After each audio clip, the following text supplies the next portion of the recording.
In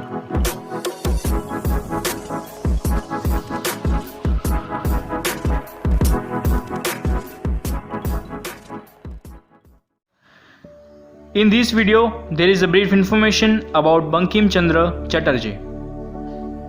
Bankim Chandra Chatterjee और बंकिम चंद्र चट्टोपाध्याय भी कहा जाता है वंदे मातरम गीत के रचयिता।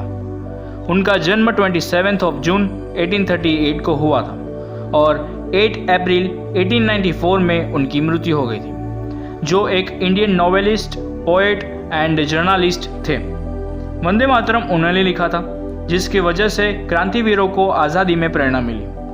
बांग्ला साहित्य के वो उन सितारों में से एक है, जैसे कि राजा राम मोहन राय, ईश्वर चंद्र विद्यासागर, प्यारी चांद मित्र, माइकल मधुसूदन दत्त, रविंद्रनाथ टैगोर, जिन्होंने मिलकर बांग्ला साहित्य को बढ़ावा दिया। बंकिम चंद्र चट्टोपाध्याय का जन्म एक बंगाली परिवार में परगना के कंठलपाड़ा नौहाटी में हुआ। उनके पिता का नाम यादव चंद्र चट्टोपाध्याय और उनकी माता का नाम दुर्गा देवी चट्टोपाध्याय था, और उनके एक भाई भी थे जिनका नाम संजीव चंद्र चट्टोपाध्याय था।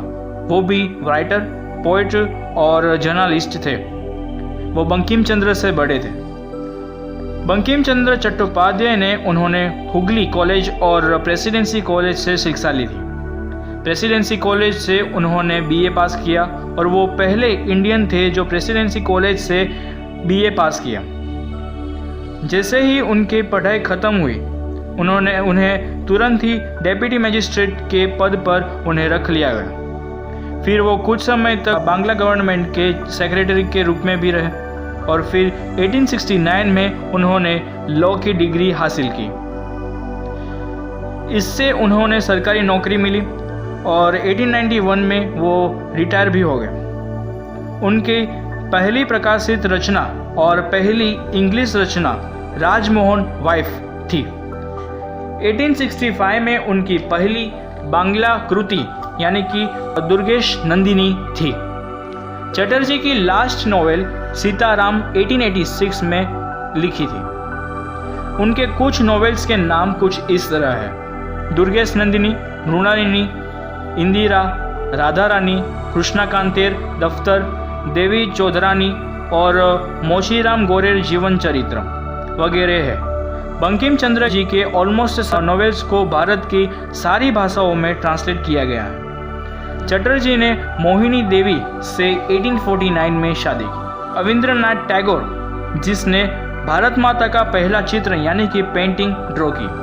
फिर बंकिम चंद्र चट्टोपाध्याय जी ने संस्कृत और बांग्ला भाषा में वंदे मातरम गीत को लिखा, जिसे 1882 में उनकी एक नोवेल में लिखा था, जिसे भावानंद नाम के एक सन्यासी ने पहली बार गाया था और यदुनाथ भट्टाचार्य ने गीत को राग दिया, जिसे 1 मिनट 5 सेकेंड में गाया जाता है। वंदे मातरम को वंदे मातरम बोला जाता है, ना कि वंदे मातरम, क्योंकि ये संस्कृत और बांग्ला भाषा में लिखा गया है। बांग्ला भाषा में व उनकी वर्णमाला में ही नहीं है और उसकी वजह से वंदे मातरम को वंदे मातरम बोला जाता है। वंदे मातरम गीत का मीनिंग होता है कि माँ, मैं आपके सामने नमन यानी नमस्तक होता हूँ। पानी से सिंचे, फूलों से भरी, दक्षिण वायु के साथ शांत, कटाई की फसलों के साथ गहराए माता। उसकी रातें चांदनी की गरिमा में प्रफुल्लित हो रही है। उसकी जमीन खिलते फूलों वाले वृक्षों से बहुत सुंदर ढकी हुई है। हंसी की मिठास, वाणी की मिठास, माता वरदान देने वाली, आनंद देने वाली माँ, तुझे मैं नमन करता हूँ। 1876 में बंकिम चंद्र चट्टोपाध्याय ने यह गीत की बांग्ला और संस्कृत भाषा का मिश्रण करके वंदे मातरम गीत को लिखा।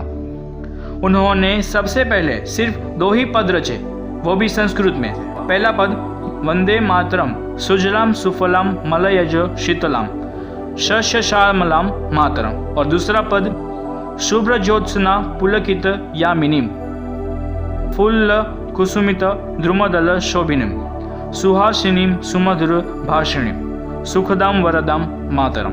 बाकी पूरा गीत बांग्ला भाषा में लिखा गया है और यह गीत रविवार की कार्तिक सुद नवमी के दिन 7 नवंबर 1875 को पूरा हुआ। फिर जन गण मन राष्ट्रगान के बाद डॉक्टर राजेंद्र प्रसाद ने 24 जनवरी 1950 में वंदे मातरम को राष्ट्रीय गीत के रूप में स्वीकार किया।